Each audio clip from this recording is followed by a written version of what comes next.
Bismillahirrahmanirrahim.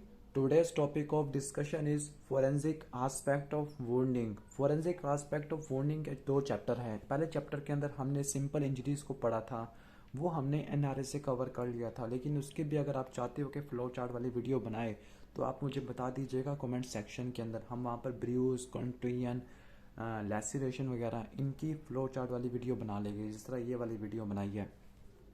Forensic aspect of वोल्डिंग part 2 के अंदर हमने फायर आर्म इंजरी को पढ़ना है। तो सबसे पहले हमें पता होना चाहिए कि what is fire arm. Fire arm क्या होता है, प्रोजेक्टाइल क्या होता है, बुलेट क्या होता है, राइफल फायर आर्म क्या होता है, शॉर्ट गन फायर आर्म क्या होता है। ठीक हो गया। तो सबसे पहले हमें टिपिकल फायर आर्म का पता होना चाहिए। फायर आर्म एक असल में एक इसको उर्दू में बोलते हैं आतिशी असलहा। तो फायर आर्म ऐसा कोई डिवाइस जो किसी प्रोजेक्टाइल को प्रोपेल करता हो। अब वो प्रोजेक्टाइल कोई बुलेट भी हो सकती है, कोई कार्ट्रिज भी हो सकता है, जिसको उर्दू में कारतूस बोलते हैं। ठीक हो गया। तो कोई भी डिवाइस जो किसी प्रोजेक्टाइल को पुल करती हो, प्रोपेल करती हो, धकेलती हो, और उस प्रोपल्शन के अंदर किसी ना किसी एक्सपेंसाइल फॉर्म का हो, यानी कोई ना कोई फॉर्म नहीं बल्कि कोई ना कोई फिजिकल फोर्स होनी चाहिए जो उस डिवाइस में से प्रोजेक्टाइल को आगे की तरफ पुश करे। जैसे अगर आप ये डायग्राम देखो तो यहाँ पर आपको एक पिस्टल नजर आ रही है, इसमें से बुलेट निकली है। तो जो पिस्टल वो डिवाइस है जिसमें से बुलेट निकल रही है, यानी ये वो डिवाइस है जिसमें से प्रोजेक्टाइल प्रोपेल होके किसी टारगेट ऑर्गन पे जाके लग रहा है। ठीक हो गया। तो इसको बोलते हैं फायर आर्म बोलते हैं। और कोई भी चीज जो फायर आर्म से निकलती होती है और वो किसी मीडियम से पास करती है, चाहे वो सॉलिड हो, चाहे वो गैशियस मीडियम हो, चाहे वो कोई लिक्विड मीडियम हो, तो उसको प्रोजेक्टाइल बोलते हैं। प्रोजेक्टाइल राइफल फायर आर्म के अंदर बुलेट्स होती है, जबकि स्मूथ बोर्ड वेपन के अंदर हम पैलेट्स यूज करते हैं। ठीक हो गया। वो हम अभी डिटेल से पढ़ेंगे। तो फायर आर्म के बारे में तो आपको बता दिया। अब जो फायर आर्म के अंदर एक फिजिक्स अप्लाई होगी, थोड़ा सा हमने फिजिक्स में चले जाना है। ठीक हो गया। इंजरी को पढ़ने से पहले तो जो तमाम फिजिकल फैक्टर्स, वो तमाम फिजिक्स में जो फोर्सेस होती है जो किसी भी प्रोजेक्टाइल के ऊपर एक्ट करती है। ठीक हो गया। और वो प्रोजेक्टाइल किसी न किसी डिवाइस से प्रोड्यूस हुआ है जिसको फायर आर्म बोलते हैं। तो वो तमाम फोर्सेस जो किसी प्रोजेक्टाइल के ऊपर एक्ट करती है, और फिर उनके साथ साथ फायर आर्म और एमोनेशन, एमोनेशन को उर्दू में जो मैगजीन बोलते हैं। ठीक हो गया। जो मैगजीन, अगर इस डायग्राम में ये देखो तो यहाँ पर ये मैगजीन है। तो फायर आर्म की स्टडी को, उसकी एमोनेशन को, और इसके अलावा वो तमाम फोर्सेस जो किसी प्रोजेक्टाइल के ऊपर एक्ट करती है, तो उनको बैलिस्टिक बोलते हैं। ये फिजिक्स की एक ब्रांच होती है। अब बैलिस्टिक्स तीन तरह की होती है। एक होती है एंटीरियर बैलिस्टिक्स होती है, एक होती है एक्सटीरियर, एक होती है टर्मिनल होती है। सबसे पहले होता क्या, सबसे पहले एक पिस्टल है, पिस्टल में से गोली निकलती है, गोली निकलने के बाद अपने किसी टारगेट टिश्यू को डैमेज कर देती है। तो वो तमाम फिजिकल फोर्सेस जो किसी प्रोजेक्टाइल के ऊपर, जो किसी बुलेट के ऊपर लगती है, लेकिन अभी भी वो किसी जो अभी भी वो बैरल के अंदर है। तो ये क्या बैरल है, ठीक है, बैरल पूरी कैविटी होती है, और जो उसका बोर होता है वो सुराख होता है। अभी वो सुराख से निकला नहीं है। जो उसका फ्रंट एंड होता है फायर आर्म का, उसको मुज्जल एंड बोलते हैं। ठीक है। और जो से पहले वाला होता है वो ब्रीच एंड होता है। अभी वो गोली बंदूक के अंदर है, तो उसके अंदर इस दौरान जो तमाम फोर्सेस जो किसी प्रोजेक्टाइल के ऊपर लग रही है, तो उनको एंटीरियर बैलिस्टिक बोलते हैं। एंटीरियर क्यों बोला, क्योंकि अभी प्रोजेक्टाइल अभी फायर आर्म के अंदर है, या उसको प्रोक्सिमल भी बोलते हैं विद रिस्पेक्ट टू वेपन। फिर इसके बाद फिर गोली निकलेगी फायर आर्म से। गोली निकलने के बाद वो किसी मीडियम में पास करेगी, तो वो तमाम फोर्सेस जो किसी मीडियम पे लगती होती है, वंस अगेन ये भी प्रोजेक्टाइल के ऊपर है, लेकिन वो फोर्सेस मीडियम के अंदर एग्जिस्ट करती है। यहाँ पे फोर्सेस किसी वेपन के अंदर थी, फायर आर्म के अंदर थी। तो वो तमाम फोर्सेस जो किसी प्रोजेक्टाइल के ऊपर लगती है, लेकिन वो प्रोजेक्टाइल इस फायर आर्म के एंटीरियर एंड, जिसको मुज्जल एंड बोलते हैं, एंड को मुज्जल एंड बोलते हैं, उससे निकल चुका है, किसी न किसी मीडियम में एंटर हो चुका है। तो इस तमाम फोर्सेस को एक्सटीरियर बैलिस्टिक या इंटरमीडिएट बैलिस्टिक बोलते हैं। और फिर गोली फाइनली किसी न किसी को लग गई है, तो लगने के बाद क्या जख्म प्रोड्यूस किया है, वुंड प्रोड्यूस किया है, तो उसको टर्मिनल बैलिस्टिक बोलते हैं या वुंड बैलिस्टिक बोलते हैं। तो तीनों बैलिस्टिक का आपको पता होना चाहिए। अब एंटीरियर बैलिस्टिक के अंदर आपने पढ़ना है कि आपको बेस ओवरव्यू दे देता हूँ, बाकी हमें नेक्स्ट वीडियो में कवर करना है, वो हम कल वीडियो अपलोड करेंगे इसके बारे में। ठीक हो गया। तो इंटीरियर बैलिस्टिक में वो तमाम फोर्सेस आ जाती है जो प्रोजेक्टाइल के ऊपर एक्ट करती है, लेकिन अभी भी प्रोजेक्टाइल इस फायर आर्म के अंदर है। अब इसके अंदर आपने तीन चीजों को पढ़ना है। पहले आपने पढ़ना है फायर आर्म को पढ़ना है, फिर आपने पढ़ना है कि जो एमोनेशन होता है, जो मैगजीन होता है, वो किस टाइप का होता है, फिर क्या साइक्लिक चेन ऑफ इवेंट्स होते हैं जो किसी प्रोजेक्टाइल को प्रोपेल करते हैं किसी वेपन के अंदर। तो जो फायर आर्म होती है, फायर आर्म, ये फायर आर्म दो तरह की होती है। जो आतिशी असला होता है वो दो तरह का होता है, एक होता है स्मूथ बोर्ड और दूसरा होता है राइफल्ड। ठीक है, और होता है स्मूथ बोर्ड और दूसरा क्या होता है, राइफल्ड होता है। इनमें थोड़ा सा डिफरेंस आपको बता देता हूँ, वरना नेक्स्ट वीडियो के अंदर हमने फ्लो चार्ट ड्रा करना है इनके बारे में, इनका डिफरेंस। जो स्मूथ बोर्ड आती है इसके अंदर शॉर्ट गन्स आती है, तो शॉर्ट गन टिपिकल एग्जांपल है स्मूथ बोर्ड की। जबकि राइफल्ड फायर आर्म के अंदर राइफल्स आ जाती है, रिवॉल्वर्स आ जाती है, पिस्टल आ जाती है, मशीन गन आ जाती है। अब अगर आपने पबजी वगैरह, फ्री फायर या दूसरी गेमें खेली है, शूटिंग गेम्स, तो उसमें आपको इन सब राइफल्स का पता होगा, इन सब वेपन्स का पता होगा। ठीक हो गया। अब थोड़ा सा डिफरेंस कर लेते हैं स्मूथ बोर्ड और राइफल्ड के बारे में। अभी सिर्फ बता देता हूँ, बाकी नेक्स्ट वीडियो के अंदर हम इसको लिखेंगे। जो राइफल्ड और स्मूथ बोर्ड वेपन इनमें क्या डिफरेंस होता है। सबसे पहला तो इनकी एग्जांपल का होता है, इसके अंदर एग्जांपल आती है शॉर्ट गन की, उसके अंदर एग्जांपल आती है राइफल्स की, पिस्टल की, रिवॉल्वर की, मशीन गन की। ठीक हो गया। अब इसका दूसरा जो डिफरेंस होगा वो उनके सुराग का होगा। जो राइफल्ड फायर आर्म होता है, ठीक है, उसके अंदर प्रोजेक्टिंग रिजेस और ग्रूव्स होते हैं। ठीक हो गया। मिसाल के तौर पर अगर आप इसको रिजेंबल करना चाहो तो इस तरह का कुछ मैं आपको कुछ ड्रा करके दिखाता हूँ। तो अगर आप यहां से देखो कि इनकी ओपनिंग्स को, इनके बोर को, तो जो स्मूथ बोर्ड या शॉर्ट गन का जो सुराख होता है, बोर या कैविटी होती है, उसके अगर बोर को देखो तो उसका सिलेंड्रिकल शेप है, स्मूथ सिलेंड्रिकल होता है। और उसका देखो तो उसका सिलेंड्रिकल नहीं होता, बल्कि आपको प्रोजेक्टिंग रिजिस और ग्रूव्स देखने को मिलती है। जो रिजिस होती है उसको आप बोलते हैं लैंड्स, और जो ग्रूव्स होते हैं वो असल में स्पाइरल्स होते हैं। ठीक हो गया। ग्रूव को क्या बोलते हैं, डिप्रेशंस बोलते हैं। यानी जो एलिवेशन होगी उसको बोलेंगे लैंड, और जो डिप्रेशन होगा उसको बोलेंगे ग्रूव्स। जबकि इसका जो बोर होगा वो स्मूथ सिलेंड्रिकल होगा। अब जो शॉर्ट गन है, शॉर्ट गन के बोर के अंदर चोकिंग होती है, चॉक्ड होता है, चॉक्ड। ठीक है, चॉकिंग होती है। ठीक हो गया। इसका क्या मतलब हुआ, इसका मतलब ये होता है कि आपको बताया था कि कोई भी अगर फायर आर्म होता है इसके दो एंड होते हैं, एक होता है मुजल या एंटीरियर एंड होता है। तो जो एंटीरियर एंड के ऊपर थोड़ी सी क्या होती है, कॉन्स्ट्रक्टेड होती है। तो ये इस तरह से अगर आप देखो कि एंटीरियर एंड सामने से थोड़ी सी कॉन्स्ट्रक्टेड हो गई है, जबकि राइफल्ड वाली क्या सामने से कॉन्स्ट्रक्टेड नहीं है, चॉक्ड नहीं है। ठीक हो गया।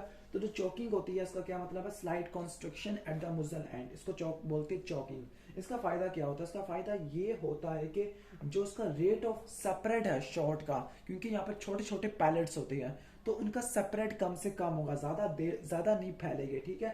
इसका दूसरा फायदा ये होता है कि एक्सप्लोसिव फोर्स ज्यादा लगती है। ठीक है, ज्यादा एक्सप्लोजन होता है, वेलोसिटी ज्यादा हो जाती है, रेंज ज्यादा होती है। तो तीन चीजें ज्यादा हो रही है और एक चीज कम हो रही है। जो चीज कम हो रही है वो है rate of separate of shot. ठीक है, या शूट बोल ले, आप पैलेट्स बोल ले, तीन चीजें थोड़ी बढ़ जाती है। तीन चीजें, एक है एक्सप्लोसिव फोर्स, दूसरा वेलोसिटी और तीसरा रेंज। ये तीन चीजें बढ़ जाती है इस चॉकिंग की वजह से। ठीक हो गया। लेकिन ये चॉकिंग राइफल्ड के अंदर नहीं होती है। अगर आप देखोगे राइफल्ड के एंटीरियर एंड और पोस्टीरियर एंड में तकरीबन फासला बराबर ही है, लेकिन यहाँ पर आपको राइफलिंग देखने को मिलती है। राइफलिंग का क्या मतलब होता है, आपको एलिवेशन और डिप्रेशन देखने को मिलती है। जो एलिवेशन होती है उसको लैंड बोलती है, और जो डिप्रेशन होता है उसको ग्रोव्स बोलते हैं। ठीक हो गया। तो जो कैलिबर होता है, जो उसका कैलिबर को कैसे मेजर कहते हैं, बोर का जो कैलिबर होता है। ठीक है, मिसाल के तौर पर ये अगर देखो फायर आर्म है या ये है, तो ये क्या इसका बोर, जो उसकी ओपनिंग होती है, और इसकी जो कैलिबर, इसकी जो कैविटी होती है, उसको कैविटी को कैसे मालूम करोगे। ठीक है। अब ये वाला जो तकरीबन स्मूथ है, ये वाला तकरीबन स्मूथ है, तो इसका कैसे मेजर करोगे आप।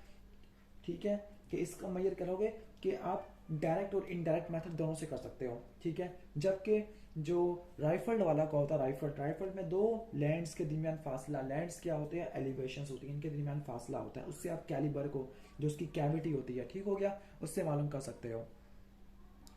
मिसाल के तौर पर ये वाला लैंड हो गया और ये वाला लैंड हो गया, इन दोनों लैंड के दरमियान जो फासला होगा वो कैलिबर मालूम करेगा।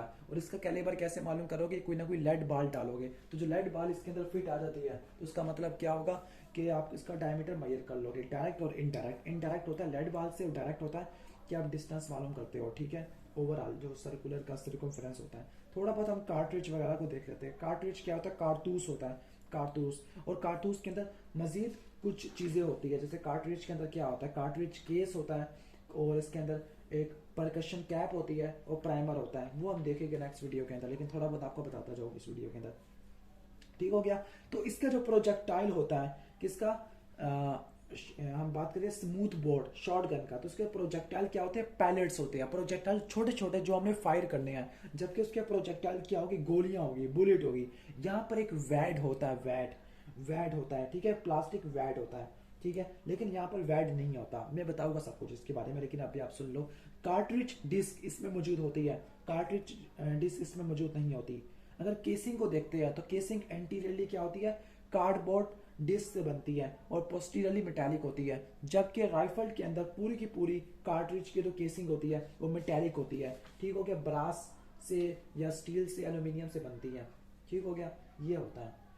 राइफलिंग का क्या फायदा होता है, राइफलिंग का फायदा ये होता है कि जो गायरोस्कोपिक स्टेबिलिटी होती है वो बढ़ जाती है, एक्यूरेसी बढ़ जाती है, रेंज बढ़ जाती है, ठीक है, और जो गोली निकलेगी उसकी वॉबलिंग कम से कम होगी, वॉबलिंग उर्दू में बोलते हैं लड़खड़ाना, और इसकी पावर ऑफ पेनिट्रेशन ये भी ज्यादा होगी, ठीक हो गया। तो इसका मतलब आपने इसमें फायर आर्म डिजाइन पढ़ना है, एमुनिशन डिजाइन पढ़ना है। एमुनिशन डिजाइन के अंदर कार्ट्रिज होता है, cartridge case, percussion cap, primer होता है, प्रोपेलेंट चार्ज और गन पाउडर होता है। गन पाउडर दो तरह का होता है, ठीक है, एक होता है ब्लैक, दूसरा स्मोकलेस और तीसरा होता है सेमी स्मोकलेस, वैसे 3 टाइप का हो गया। तो ब्लैक के अंदर आपने फार्मूला याद करना है पीसीएस का, पी से पोटेशियम नाइट्रेट, एस से सल्फर और सी से चारकोल, जबकि स्मोकलेस के अंदर नाइट्रोसेलुलोज और नाइट्रोग्लिसरीन आती है, ठीक है, और सेमी स्मोकलेस के अंदर आपको कुछ 80% ब्लैक और 20% स्मोकलेस पाउडर होता है, ठीक हो गया, ओके। तो ये तो हो जाएगा इसके बारे में, एमोनिशन के बारे में। साइकिल ऑफ इवेंट्स क्या होते हैं, सबसे पहले क्या करते हैं, हम गोली चलाते हैं तो एक पिन को हम करते हैं ना, पिन को, सपोज ये पिन है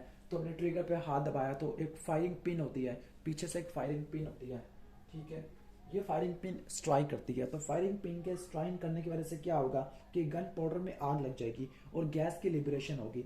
जब गैस की प्रोडक्शन होगी तो फिर चैम्बर के अंदर प्रेशर ज़्यादा हो जाएगा। जब चैम्बर के अंदर प्रेशर ज़्यादा हो जाएगा क्योंकि प्रेशर हर साइड से इक्वली डिस्ट्रीब्यूट हो जाएगा, ठीक हो गया। जो बैरल की मेटल स्ट्रेंथ होती है वो इस प्रेशर को बर्दाश्त कर लेगी और इसी प्रेशर को यूज़ करते हुए वो प्रोजेक्टाइल को प्रोपेल करेगी। प्रोजेक्टाइल शॉर्ट गन के अंदर पैलेट्स होती है और राइफल के अंदर बुलेट्स होती है, ठीक हो गया, और फाइनली प्रोजेक्टाइल निकल जाएगा और प्रेशर वापस जीरो पे आ जाएगा। तो ये साइक्लिक चेन ऑफ इवेंट्स थे। इसके बाद आता है एक्सटीरियर और इंटरमीडिएट बैलिस्टिक। इसके अंदर आपने क्या पढ़ना है, वो तमाम फोर्सेस जब भी प्रोजेक्टाइल किसी फ्लाइट के अंदर है, किसी मीडियम के अंदर एंटर हो चुका है, और जब ये प्रोजेक्टाइल किसी इन्वायरमेंट के अंदर मूव करता है तो फिर 3 तरह की फोर्सेज होती है। एक अपनी प्रोजेक्टाइल की अपनी फोर्स होती है जो प्रोजेक्टाइल मोशन की वजह से आई है, काइनेटिक एनर्जी की वजह से आई है, तो उसको प्रोजेक्टाइल मोशन बोलते हैं, प्रोजेक्टाइल फोर्स। एक फोर्स एयर रेजिस्टेंस की वजह से है लेकिन वो नेग्लिजिबल होती है। एक होती है फोर्स ग्रेविटी की जो नीचे की तरफ खींच रही होती है, ये स्लाइड होती है, लेकिन अगर शॉर्ट डिस्टेंस है तो शॉर्ट डिस्टेंस के लिए ना होने के बराबर होती है, लॉन्ग डिस्टेंस के लिए कंपैरेबल और काफ़ी ज़्यादा इंपॉर्टेंट होती है। लॉन्ग के अंदर हम इसको कंसीडर करेंगे। पर आपको पता है कि ट्रैजेक्टरी का पाथवे क्या होता है, पैराबोलिक पाथवे होता है, पैराबोलिक पाथवे होता है, ठीक हो गया, पैराबोलिक पाथवे होता है। अब ये प्रोजेक्टाइल निकलता कहाँ से, मुजल एंड फायर आर्म से निकलता है, और ना सिर्फ प्रोजेक्टाइल बल्कि प्रोजेक्टाइल के अलावा और चीज़ें भी निकलती है, जिस तरह प्रोपेलेंट अनबर्न्ड पार्टिकल्स होते हैं, पार्शली बर्न्ड प्रोपेलेंट पार्टिकल्स होते हैं, फ्लेम होता है, हॉट एक्सप्लोसिव गैसेज होती है, स्मोक निकलता है, सूट निकलता है, नाइट्रेट्स नाइट्राइट्स निकलते हैं, ठीक है, प्राइमर के कुछ पार्टिकल्स निकलते हैं जिस तरह एंटीमनी, बेरियम, लेड होता है, ठीक है, कोई वेपराइज मेटल है, मेटालिक पार्टिकल्स होते हैं, ग्रीस वगैरह निकलते हैं, ठीक हो गया, ग्रीस निकलते हैं। अब यहाँ पर 2 वर्ड्स इस्तेमाल होते हैं, एक होते हैं मुजल ब्लास्ट, एक होते हैं मुजल फ्लैश। आपने देखा होगा कि जब गोली चलती है तो गोली चलने के बाद उससे धुआं वगैरह भी कुछ निकलता होता है, वो असल में गैसेस होती है, ठीक हो गया।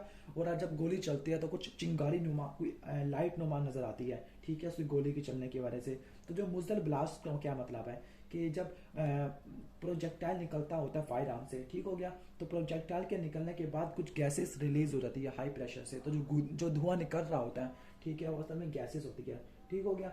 तो जो गैसेस होती हैं उसको बोलते हैं मुजल ब्लास्ट। और मुजल ब्लास्ट जब होता है तो कुछ विजिबल लाइट नजर आती है, जैसे कुछ चिंगारी वगैरह लगी है, तो उसको मुजल फ्लैश बोलते हैं, ठीक है, मुजल फ्लैश बोलते हैं, ठीक हो गया। अब इसके बाद क्या है, टर्मिनल बैलिस्टिक है या फिर वुंड बैलिस्टिक है, कि अब गोली लग गई है जख्म के ऊपर, अब उसने जख्म प्रोड्यूस किया, तो तब क्या क्या होगा, तब क्या होगा कि लैस्टिरेशन हो सकती है, क्रशिंग इंजरी हो सकती है, शॉक वेव की प्रोडक्शन है, या कोई कैविटेशन हो सकती है, ये कैविटेशन भी प्राइमरी हो सकती है, सेकेंडरी कैविटेशन हो सकती है, ठीक हो गया। तो इन सब को हम नेक्स्ट वीडियो के अंदर कवर करेंगे। तो ये पहली वीडियो थी, काफ़ी ब्रीफ सी वीडियो थी, जिसके अंदर हमने शॉर्ट गन और फायर आर्म के दरमियान कुछ डिफरेंस बताए थे। तो अगर आपने डिफरेंस सही तरह सुन लिया है तो आप इसको नोट कर लीजिएगा। अगर नहीं सुने तो फिर भी कोई मसला नहीं है, नेक्स्ट वीडियो में हम बनाएंगे फ्लो चार्ट। तो ये पहली वीडियो थी। तो अगर ये वीडियो अच्छी लगी हो, उसमें काफ़ी ज़्यादा मेहनत लगती है वाइट बोर्ड पे वीडियोस बनाना, तो अगर आपको वीडियो अच्छी लगी हो तो उसको लाइक करना और चैनल पर नहीं हो तो सब्सक्राइब करना। Thanks for watching this video. अल्लाह हाफिज़।